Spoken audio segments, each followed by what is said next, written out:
O Yuri Greco do canal Eu Ateu fez um vídeo atacando o anarcocapitalismo e eu, como anarcocapitalista, quero comentar.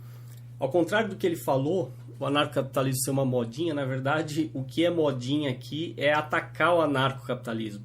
Eu acho que o pessoal que está atacando o anarcocapitalismo descobriu que esse tema talvez gere audiência e por isso tem tantos vídeos atacando.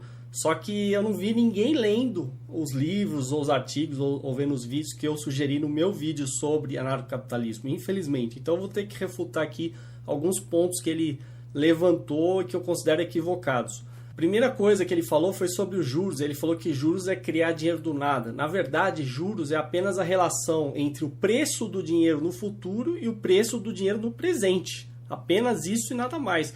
Quando você compra parcelado pagando juros, é justamente por essa facilidade de parcelamento, de não entregar toda a quantia que seria necessária para comprar aquele produto de uma vez só. Então, para você ter esse direito, você paga juros. Não vejo problema nenhum com isso. Quando um banco faz um empréstimo, é óbvio que ele vai cobrar juros. Do contrário, qual a vantagem dele emprestar dinheiro? Afinal, é assim que ele tem que ganhar pelo serviço. Então, também nenhum problema nisso. Deixando bem claro que no ambiente anarcocapitalista, os juros seriam definidos pelo mercado, né, pela própria concorrência entre os bancos e não por um banco central, como é hoje, né, por um comitê lá de burocratas lá do Copom, que provavelmente são os sujeitos mais sábios do universo e são capazes de analisar toda a economia e decidir que taxa de juros o mercado inteiro tem que seguir. Nada mais autoritário que isso. Mas para quem defende o Estado, né, até que não é de se impressionar tamanho autoritarismo. Depois ele começou a falar sobre como supermercados ou hipermercados vão acabar com a concorrência, talvez de mercados menores. Se o supermercado ou hipermercado consegue negociar com o fornecedor maiores quantidades e daí resultando em menor preço nos produtos, o maior beneficiado vai ser o consumidor. Então quer dizer, Yuri, que você prefere defender o mercadinho de esquina, que de repente vai cobrar mais caro, e lesar o consumidor, tudo para manter lá o mercadinho da esquina? Ué, é a mesma crítica aí que fazia o Walmart, que ele conseguia ter preços mais baixos. Eu sou totalmente a favor disso. Ele tem que realmente fazer preços mais baixos e eu, como consumidor, vou me beneficiar. Você falou que o supermercado é malvado, que ele vai operar no prejuízo, que seja o Abílio Diniz ou sei lá quem, por muitos meses. O que você tentou levar isso adiante até o fim para ver o desastre desse raciocínio? Ou seja, o que vai acontecer? Imagina que ele vai colocar o preço tendo prejuízo. Ele vai gerar uma demanda enorme ali. Vai acabar o estoque, ele vai ter que repor o estoque. A demanda continua crescendo e o estoque acabando muito rápido. Você acha que isso vai chegar onde? Ele vai operar por meses e meses infinitamente no prejuízo? É assim? Claro que não. Isso aí não tem lógica, né? E além do que, indiretamente você está sendo contra, inclusive, a própria concorrência. A capacidade de alguns vendedores venderem com desconto maior que outros, né? Ou fazerem um preço menor. Então você está criticando a própria noção de concorrência. Não vejo problema nenhum nisso. Quem vai decidir o preço é o vendedor, né? E claro, baseado na demanda do consumidor. Se ninguém comprar, é claro que o preço baixa. Se muita gente comprar, o preço tem que subir. Isso aí é lei básica de oferta e demanda. Não tem o que criar aí. E outra coisa que o Yuri omitiu é que hoje, por exemplo, muitos supermercados eles já cobrem o preço de outros supermercados. Ou seja, então se alguém fizer um preço mais baixo, determinado supermercado já cobre aquele preço. E outra, mesmo no caso de um mercadinho da esquina, né, a pessoa tem que pensar qual a vantagem, por exemplo, de comprar nesse mercado. É a proximidade da sua casa? Né? De repente ter, sei lá, outros produtos que não tem no supermercado? O que? A pessoa já conhece o dono desse mercado? Tem que pensar em inúmeras coisas. Eu, por exemplo, eu tenho que andar mais se eu quiser ir no supermercado, no hipermercado. Agora eu posso ir no mercado aqui na rua de baixo. É muito mais rápido. Então, são inúmeras variáveis a se considerar. Não é tão simples assim como o Yuri colocou, não. Outra coisa interessante é que o Yuri fala que é impossível o mercado se autorregular. Então, como que ele explica, por exemplo, aqui o mercado de queijo, né? Que, na verdade, tem uma regulação severa e risível, né? Que, se fosse aplicada, simplesmente acabaria com esse mercado de queijo. Eu recomendo que vocês assistam essa matéria, porque ela fala por si só. Todo mundo que defende a regulação, envie essa matéria, que é de dar risada, a imbecilidade do regulador, sem contar o mercado de TI, tecnologia da informação. Para quem é da área aí da computação, sabe muito bem que é um dos mercados mais dinâmicos, mais agressivos e que mais tem novidades todos os anos. É um dos mercados menos regulados, né? Por isso é que ele dá certo.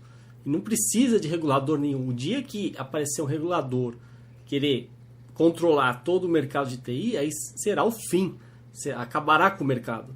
E outra coisa interessante aí sobre os monopólios, quando a Apple surgiu, por exemplo, muita gente dizia que a IBM iria esmagá-la, né? A Apple surgiu numa garagem e hoje é a empresa com o maior valor de mercado do mundo, né? Mesma coisa com o Google, surgiu numa garagem, né? E aí a Microsoft, que era a grande monopolista, fez o quê? Não fez nada, simplesmente ficou assistindo o Google comer uma boa fatia de mercado. Por exemplo, agora o Google é o gigante das pesquisas e a Microsoft tentou reagir com o Bing, não consegue. Então, cadê a sua historinha aí do monopólio? Isso sem contar vários outros exemplos. Por exemplo, o caso do Facebook também, maior rede social do mundo. Existiam tantas redes sociais, né, e o Facebook hoje é maior. Agora o Google tenta concorrer com o Google+. Mas enfim, é assim que funciona o mercado. Agora, dizer que vai ter um monopólio malvado, que vai controlar tudo e todos, inclusive isso mostra a ignorância. Provavelmente você não leu nenhum texto sobre monopólio, que você desconhece que o monopólio, na verdade, quanto maior e mais pesado, mais difícil dele reagir e agir também. Então, outros concorrentes menores são muito mais ágeis e podem explorar, né, essa falha, essa vulnerabilidade de um suposto monopólio, oferecendo algo de forma muito mais dinâmica. Aí o Yuri critica os cartéis e monopólios, dizendo que o Estado tem que existir para combatê-los. Mas ele não cita, por exemplo, os Correios, que é um monopólio estatal da entrega de cartas, e os Correios chegaram ao absurdo agora de entrar na justiça para impedir o consulado americano de entregar passaporte, porque segundo os Correios só eles têm esse direito, né? Aí você vê, prejudicando outras empresas que são mais eficientes, prejudicando de novo as pessoas, os cidadãos, os consumidores. Os Correios chegaram ao absurdo de impedir leiturista que imprima a conta de água ou luz na hora entregue para a pessoa, porque só os Correios podem entregar. Então, por que você não critica isso, Yuri? Isso que eu não entendo. O maior criador de monopólio é o governo. É o governo que cria barreiras a novos concorrentes, né, favorecendo quem ele quer, favorecendo o monopólio. Tá, e a Petrobras também, tanto tempo, foi monopólio. Por que você não criticou também? O cartel não tem problema nenhum. O cartel é apenas cooperação entre os concorrentes. Só que tem um detalhe que você não observou, porque você não leu esse excelente artigo do Rodrigo Constantino, que deveria ter lido. Os cartéis em um mercado livre são instáveis. Porque qual a vantagem, por exemplo, formado um cartel, se entra um novo concorrente, qual a vantagem do novo concorrente que não tem mercado nenhum entrar para esse cartel e seguir as ordens do cartel? Nenhuma. E outra, se você imaginar um conjunto de empresas em um cartel, sendo que uma é mais eficiente que outra, então quer dizer que a que está sendo mais eficiente está sendo lesada, né, em prol daquela menos eficiente do cartel. Então, qual a vantagem disso? No livre mercado, esse cartel se desmancha. E sobre os monopólios, é como eu falei, quem garante monopólio é o Estado, né? Basta observar Correios, basta observar, por exemplo, o monopólio do abastecimento de água em São Paulo, Sabesp, fornecimento de energia Eletropaulo. Tudo isso é garantido e regulado pelo Estado. Não foi o mercado que criou tais monopólios, não. É a rédea lá, a mão forte que você defende, é que teve isso. Um serviço porco, por sinal. Depois você fala que anarcocapitalismo seria gerar semi-escravidão. Para começo, não existe semi-escravidão. Ou o sujeito é escravo ou não é escravo. Só que você ignora que todos nós hoje já somos escravos. Afinal, trabalhamos 5 meses por ano só para pagar imposto. E o fato de você estar satisfeito com o serviço aí no Canadá não justifica a obrigatoriedade de pagar esse imposto. Se fosse tão bom pagar esse imposto, por exemplo, aí no Canadá, então por que o governo do Canadá não torna os impostos facultativos? Porque o medo, né? Talvez ninguém mais ia querer pagar. Então quer dizer que o serviço não é tão bom assim, como você diz. Você está vendendo uma coisa, mas ela não pode ser opcional. Então como que fica essa história, Yuri? E a crítica à Revolução Industrial foi típica crítica de socialista, porque a Revolução Industrial foi um período que foi melhor sim do que o feudalismo. Ninguém compara ao período da Revolução Industrial, por pior que seja as condições de trabalho, com o feudalismo, que era 1000 vezes pior. Então, na verdade, teve um avanço enorme. Se mães de família e crianças iam trabalhar nas fábricas, é porque no feudalismo elas dependeriam do senhor feudal, dependeriam de uma aristocracia lá que estivesse no poder, e como que elas iam gerar uma renda para elas? Iam depender de favores. Agora, nas fábricas elas já poderiam gerar algum tipo de renda, e isso já é ter mais liberdade, por pior que seja. E hoje, mais liberdade ainda, porque qualquer pessoa pode trabalhar. Depois você falou que desigualdade social causa violência. Também está errado. Pior que se você critica a desigualdade, implica em dizer que você defende a igualdade na marra. Ou seja, então imagina o seguinte, vamos supor que você fale que não é isso, que é igualdade de oportunidades. Tá bom, vamos dar igualdade de oportunidades da noite para o dia para todo mundo. Vamos dar R$1 milhão para todo mundo no Brasil. Né? 200 milhões de pessoas, cada uma com R$1 milhão. O que você acha que vai acontecer? Uns vão gastar da noite para o dia, outros vão prosperar e a desigualdade vai se formar de novo, porque ninguém é igual a ninguém. Então não adianta falar, temos que combater a desigualdade social. Desigualdade é natural. Depois você fala do consumidor como se fosse uma vítima, mas não cabe a você decidir pelo consumidor. Não cabe, eu não quero também que ninguém decida por mim. Eu quero decidir, eu quero fazer as minhas escolhas enquanto consumidor, inclusive mesmo correndo o risco de cometer erros. Não é um burocrata lá que vai escrever Código de Defesa do Consumidor e vai querer me proteger ou vai dizer que é assim que tem que ser, que uma empresa tem que operar ou ela tem que vender. Não, não tem nada a ver com isso. Isso aí só vai lesar o consumidor, porque vão ser uma série de regras de burocratas reguladores que não são empresários, não sabem como funciona o mercado, mas que pintam lá dentro do seu gabinete confortável, achando que o mundo é lindo, maravilhoso, né? Esses sim acreditam numa fantasia. Depois você fala de novo que o marketing tem culpa. Marketing não tem culpa. O marketing é apenas o quê? Uma área, uma profissão, e o marketing tem verdadeiras peças aí geniais de publicidade que muitas vezes tentaram censurar. E eu não vejo problema nenhum nisso. Nada deveria ser censurado. E dizer que as pessoas têm que ser protegidas do marketing está errado. Tá? As pessoas não têm que ser protegidas de nada. Elas é que têm que sozinhas lidar com isso. Se elas vão ser levadas ao erro, induzidas ao erro, problema delas. Elas vão aprender com o erro. É assim que funciona a vida. Agora, não é você, não é um burocrata, não é um regulador que vai decidir por elas o que elas podem ou não ver, inclusive na área de marketing. Tanto é que, segundo o que você falou, fica parecendo assim, se fizerem um marketing eficiente para todo mundo comer merda, então todo mundo vai comer merda. Ninguém vai. As pessoas têm que ter o mínimo de noção. Agora, se alguém resolve comer merda, então é problema dele. Por que impedir isso? Depois você falou uma besteira enorme sobre anarcocapitalismo, dizendo que não haveria propriedade privada. Haveria sim. Você deve ter confundido com anarcossocialismo. Ele sim defende o fim da propriedade privada, que é completamente absurdo.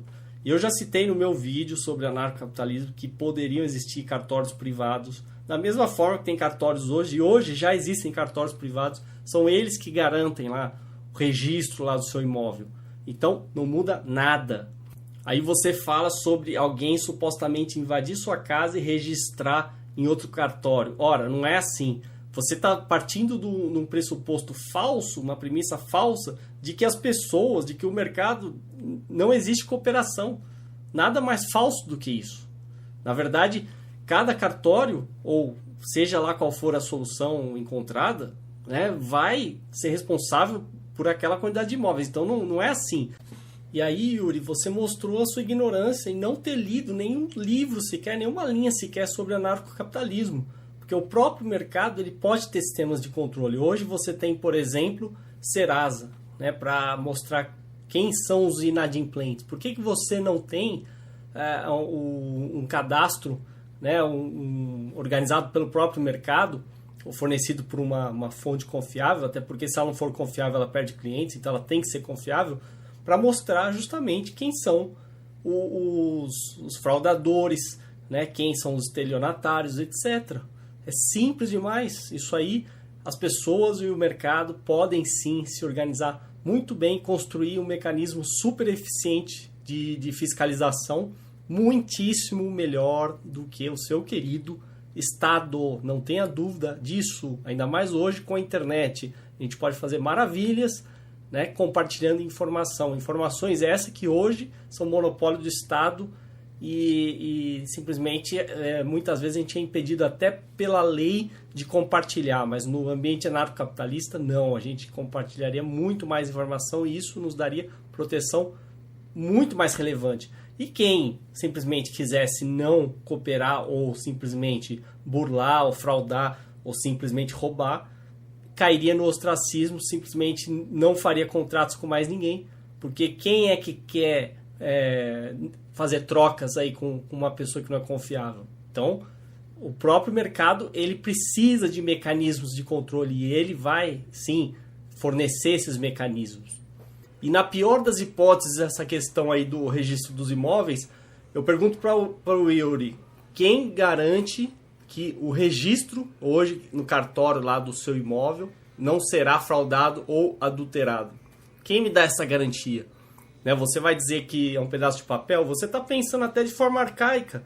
No ambiente anarcocapitalista, você não dependeria apenas de um papel, você poderia ter serviços digitais aí de certificação, né, garantindo que aquele imóvel fosse seu, né, e daí isso derivaria uma série de consequências. E mesmo que alguém invadisse a sua casa, você teria todo o direito de utilizar a força para retirar a pessoa de lá. Né? Você teria como provar isso aí, seria muito fácil. Além do que, no anarcocapitalismo, no mercado de modo geral, os serviços de seguro seriam muito utilizados. Então, quando você tivesse, por exemplo, um seguro e tivesse algum tipo de prejuízo, a seguradora que teria o trabalho de resolver isso. E você teria uma série de mecanismos para solução. Então, é óbvio que é possível. Né? A sua ingenuidade é achar que somente o Estado pode fazer isso, quando na verdade não é. O mercado é o maior produtor de bens e serviços. Né? É justamente o maior responsável aí para dar as melhores e maiores soluções para diversos e inúmeros problemas. Isso que você está falando é roubo, e na verdade quem faz isso é o próprio Estado, porque você não falou o Estado, se ele achar que pode desapropriar minha casa, ele vai desapropriar. E ele ainda vai estabelecer o valor, né, de indenização. Ora, quanto a isso não tem nenhum problema, né, porque é do interesse do Estado. Então parece que você tem uma conivência enorme com o Estado, né, e com o mercado você é todo crítico. Quando, por exemplo, o MST invade uma fazenda, né, e fica por isso mesmo, quando destrói pé de laranja, quando faz e acontece, e você não diz nada, tem que cobrar também. E o pior, no novo projeto aí do Código Penal, né, eles tipificam o crime de terrorismo, exceto se for um movimento social, ou seja, organizações aí como o MST vão continuar fazendo o que querem, sem problema nenhum. Esse é o seu Estado. Em relação à rua, também está errado. É interesse do administrador da rua, ou dono da rua, que as pessoas circulem. O mercado precisa de circulação de pessoas. Então, é burrice achar que falar que as ruas vão ser todas fechadas. Algumas podem ser fechadas, outras semi-abertas, outras abertas. Depende do interesse. Então, é bem melhor soluções locais, localizadas, do que hoje, que você tem uma imposição estatal de falar que todas as ruas são abertas, propiciando maior insegurança, né? O Estado não dá conta, roubo de carros, né? Assaltos de todo tipo, mendigos, flanelinhas e tudo isso o Estado não dá conta. E aí? Cadê seu Estado? Até porque, se você tivesse lido Rothbard, uma das propostas é que os moradores façam contratos com o administrador da rua ou o dono da rua. Isso se eles não forem os próprios donos daquela rua. Então, é uma sociedade baseada em contratos, né? Contratos que especificam uma determinada agência de arbitragem para dirimir qualquer conflito e não tem problema nenhum com isso. O contrato vale assim como o contrato vale hoje. Só que em vez de você esperar a lentíssima máquina estatal, o judiciário, que talvez você nunca precisou usar a justiça para defender tanto a justiça, você usaria uma eficiente agência privada de arbitragem. Depois você fala sobre o valor do dinheiro, mas você se esquece que o governo é quem mais manipula para desvalorizar ou valorizar a moeda, né? Injetando aí, emitindo dinheiro, falsificando na verdade, né? Porque quando ele emite, ele está falsificando a moeda. Aquela moeda que na verdade é só um papel, né? Mas ele impõe e diz que aquilo tem algum valor. Você, por exemplo, se esqueceu dos planos cruzado novo, né? Todas as invencionices. Por exemplo, a época do Collor confiscou poupança. Por que você não fala isso? Né? Isso é tudo atitude estatal. Não adianta falar assim, mas isso é Brasil, aqui no Canadá é diferente. Não, não é bem assim não. Existe o risco, claro, em qualquer estado disso acontecer. Real. Não adianta falar que o estado é bonzinho, que não é. Depois você fala que quem manda é quem tem a maior arma. Ora, é justamente o que acontece hoje no estatismo. O estado tem o monopólio do território inteiro, né? E ele supostamente tem a maior arma. Ele pode usar toda a sua força contra o indivíduo. Só que a força estatal você aceita. Aceita por quê? Legitimada pelo quê? Você assinou algum contrato com o Estado? Não. Você solicitou os serviços estatais ou foi obrigado a pagar por eles? Foi obrigado. Então eu não entendo por que você é conivente com a máfia estatal e tem medo aí de milícias armadas, né, no ambiente anarcocapitalista. Sendo que o Estado impede que você se defenda. Hoje, por exemplo, o Estado brasileiro, você não pode portar uma arma na rua, tem uma extrema dificuldade para conseguir esse porte. Se conseguir, é praticamente 100% de chance de não conseguir. E aí, como que você vai se defender? Agora está tendo uma onda de violência em São Paulo. E aí? Cadê o seu Estado, Yuri? Eu sei que você fez uma ressalva sobre o Estado brasileiro, mas eu vou ter que esperar até quando? Eu tenho 36 anos, mais 36, depois... eu estou morto. O que adiantou? Aí você fala, você pode se mudar para o Canadá. Canadá, eu também vou ter problemas. Por mais que você elogie o Canadá e esteja satisfeito, quem disse que eu estarei satisfeito? O seu nível de satisfação não implica que as pessoas tenham o mesmo nível de satisfação que você. E você não pode... inclusive o seu nível de ambição sobre o que você quer. As pessoas pensam diferente. Então você não pode adotar um pensamento coletivista e achar que todo mundo vai pensar exatamente como você pensa. Aí você fala que não existe propriedade privada no anarcocapitalismo, o que é uma grande mentira. Eu já mostrei que a propriedade privada é a base do capitalismo. O que é o anarcocapitalismo? Na verdade, é você tirar o que não funciona, que é o Estado, e manter o que funciona, o capitalismo, né? Só que é engraçado que você citou vídeos do Leandro que defendem uma verdadeira utopia, que a economia baseada em recursos aí é socialismo, né, com um nome bonitinho. Veja o exemplo da ex-União Soviética, fracassou total. Toda vez que você centraliza o planejamento da economia, né, e não interessa se vai falar que são robôs que vão produzir, né, inclusive eles nem demonstram como isso será feito, mas de qualquer forma, que os recursos vão ser controlados de forma central e distribuídos, você está falando de socialismo. Inclusive tem um vídeo aqui exatamente criticando esse movimento Zeitgeist que eu divulguei no Facebook, quem quiser pode assistir. Aí você falou que se alguém roubar sua casa vai ser acidente de percurso. Quer dizer então que o Estado te promete segurança, ele rouba do seu bolso, ou seja, enfia a goela abaixo, e quando você é roubado, você ainda justifica dizendo que é um acidente de percurso? Errado. Agora, se você comprar um produto, né, alguma coisa, um carro, ou o que seja, e tiver com problema, você vai ser rigoroso, vai cobrar. que aquele produto seja, né, trocado, ou que seja, ou que funcione, um serviço que esteja funcionando. Por que o Estado você é tão conivente? Tem algo errado aí. No anarcocapitalismo, cada região poderia ter as suas regras. Inclusive, se uma determinada região quisesse adotar os serviços, por exemplo, de um tribunal privado, que seja uma polícia privada, ela poderia.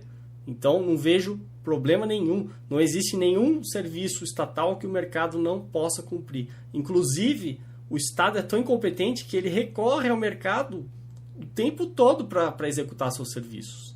Então, não faz sentido você defender aquilo que não é capaz nem sequer de prover o que ele promete. Depois você fala do princípio da não agressão.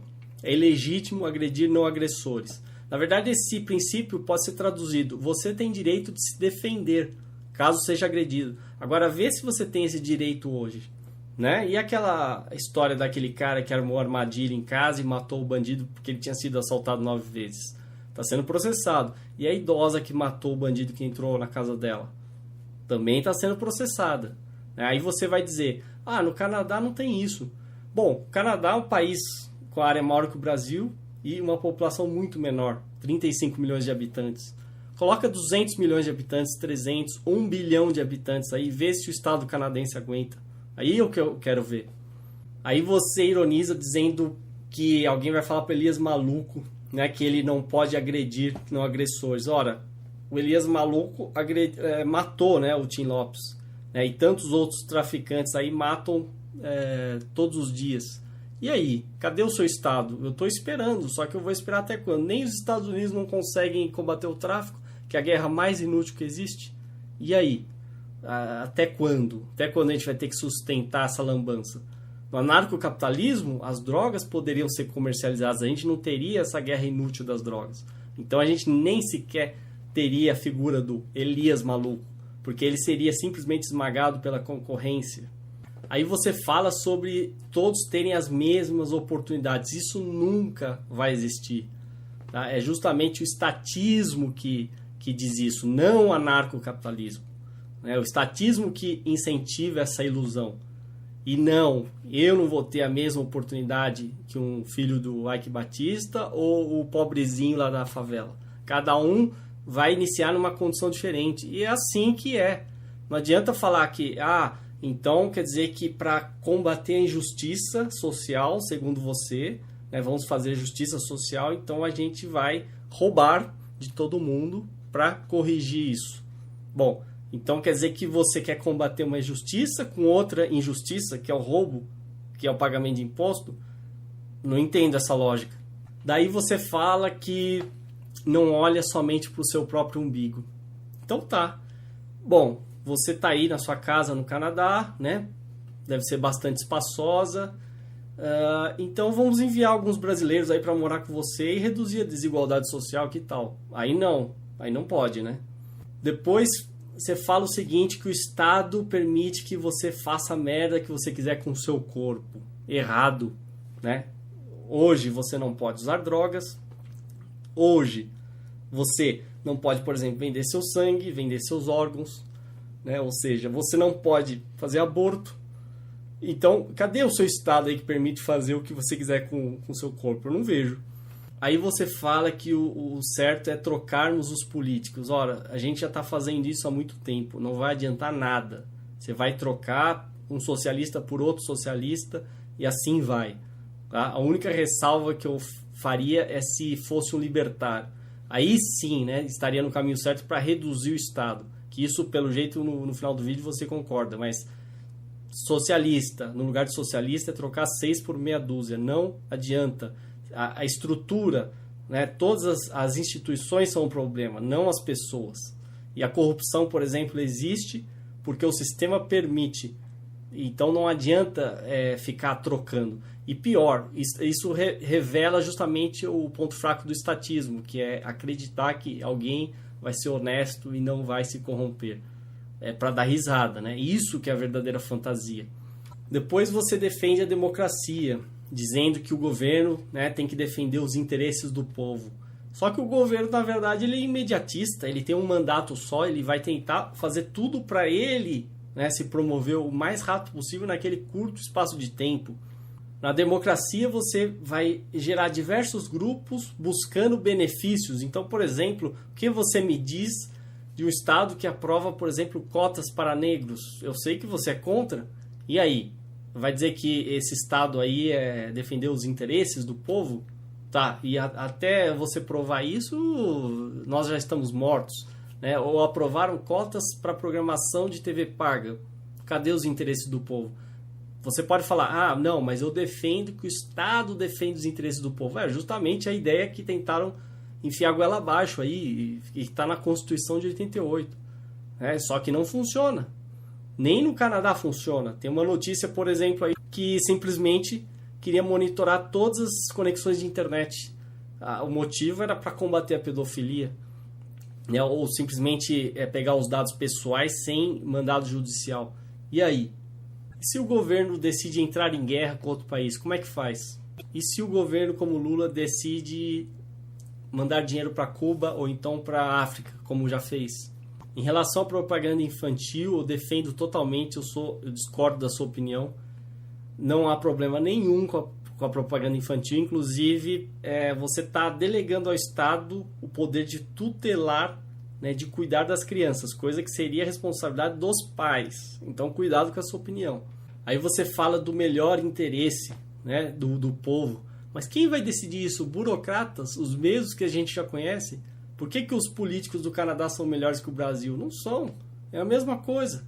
E o Estado não sou eu, não é você, não é ninguém. O Estado é uma ficção, é uma fantasia, né, que, no caso, pessoas como você e outros estatistas sustenta. Por isso que ele se mantém, porque o dia que a maioria não der valor a ele, não acreditar e não defender, ele desaba. Inclusive, eu queria dizer que o Estado é uma ideia tão ruim que ela só se mantém com base na força. Força policial, forças armadas, ou seja, então é uma péssima ideia. Se fosse uma boa ideia, não precisaria de força. Né? Você já viu alguma empresa impor goela abaixo um produto? O consumidor é que decide se vai comprar ou não. E finalmente, você disse que paga imposto com gosto. Você disse que tem um parque maravilhoso, uma creche. Bom, quem disse que esse parque, essa creche e o que for que você tem aí é o mínimo, né, que me daria satisfação, né, e me faria dizer o mesmo? Quem disse? E se eu for nesse parque e achar uma grande merda esse parque? Né? E se eu simplesmente falar que eu posso ter um parque muito melhor do que esse que você está aí? E você não mensura o tanto que você está pagando para o que você está recebendo. Você simplesmente aceita. Fato consumado. Mas você não está num ambiente de mercado onde você pode escolher, né, entre vários parques, por exemplo, privados, e privilegiar aquele que é melhor. Né, incentivar, inclusive, a concorrência. Você aceita a solução estatal e fala, essa aqui está boa. Mas não significa que seja boa o suficiente para mim. Então é isso, tem muitas falácias e mitos sendo ditos sobre o anarcocapitalismo. Eu sugiro que vejam o meu vídeo e vejam as referências que eu coloquei na descrição para terem uma ideia exata do que realmente é anarcocapitalismo. E só uma última observação, o mundo inteiro, se você analisar o mundo como um todo, ele já é anarcocapitalista, porque não existe um governo mundial. Existem vários governos. É claro que existe a ONU, claro que existem organizações em nível mundial, mas não existe um governo mundial. Então imagine o mundo como diversas regiões, com a sua estrutura ali administrativa separada, mas sem um governo central mundial. Aí eu pergunto, será que os estatistas eles desejam que seja criado um